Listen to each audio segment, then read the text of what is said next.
So for the first couple months, starting to get everything rolling, one of the biggest things was getting the kids accustomed to what an actual strength and conditioning department and what a championship culture is supposed to be built around. One of the first things that when we started developing this concept of having, post-nutrition and nutrition education was one of the first things we need to do is actually educate them.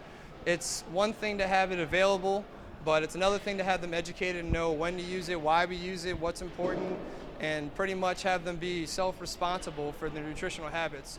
We also have a connection with the Springfield Clinic, who we have a registered dietitian and sports dietitian help us out in anything that we need as far as any information or anything that we need to go over with athletes about decisions. So we started, our very first product was the Quest bars, and we got a lot of those through Quick and Easy. And it was just, right off the bat a huge success.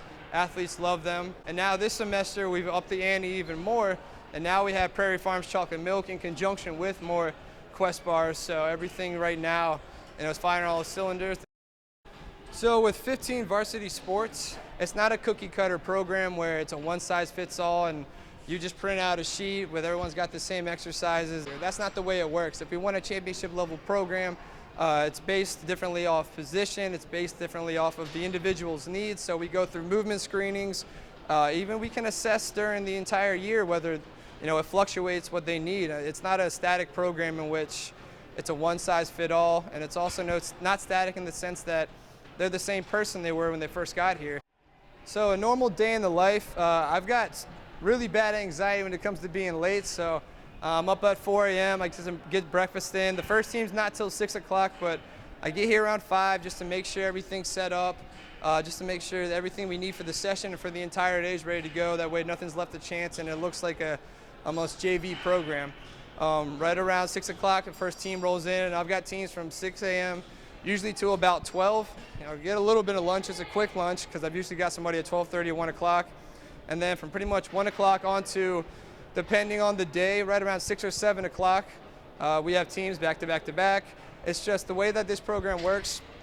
I don't want 40 kids in here at the same time or different sports and it being a zoo and I can't keep my eye on athletes. So we go in smaller groups with our bigger teams to make sure that everybody's held accountable and to make sure everyone's doing the right thing and working their best. And so right around 8 o'clock, 8:30, I get home, maybe read a little bit, maybe watch some TV. I always have dinner made. Sundays I always make dinner and food for the entire week, so I never have to worry about that.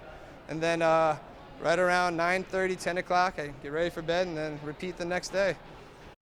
So coming to school with no previous strength and conditioning program, one of the biggest things I wanted to do immediately was educate the athletes because ultimately that's a longer lasting approach. One of the other things that was super important as well is to create a culture and a positive winning environment. We've got a no complaining rule here where every day we're in here it's a positive, there's good energy, and we're trying to accomplish something. We're trying to win every single day.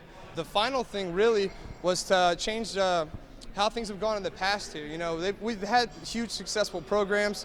There's also been a lot of injuries, and one of my biggest keys is to make sure that if you're here as an athlete, you're going to remain playing. And my biggest thing is, injury prevention. So there's been in the past a significant amount of injuries, and my goal is to make sure that those players can play throughout the entire season, throughout their entire career. So the first role when I got here was to make sure that the athletes and the coaches knew that my passion for this industry and my passion for making these young men and women into champions, and not only champions, but champions of higher character who are going to succeed on and off the field.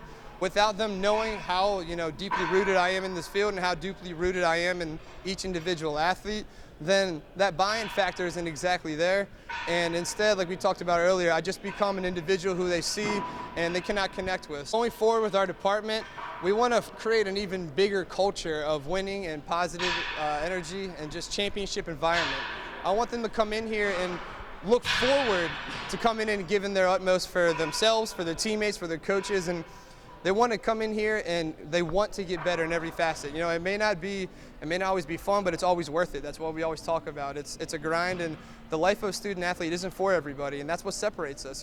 It's been an unreal opportunity here with UIS, and if it weren't for Springfield Clinic helping out as well, and Jim and everybody upstairs over at the track at UIS, and I wouldn't be able to be here. So I just really appreciate everything that you all have done, and I look forward to successful futures with y'all.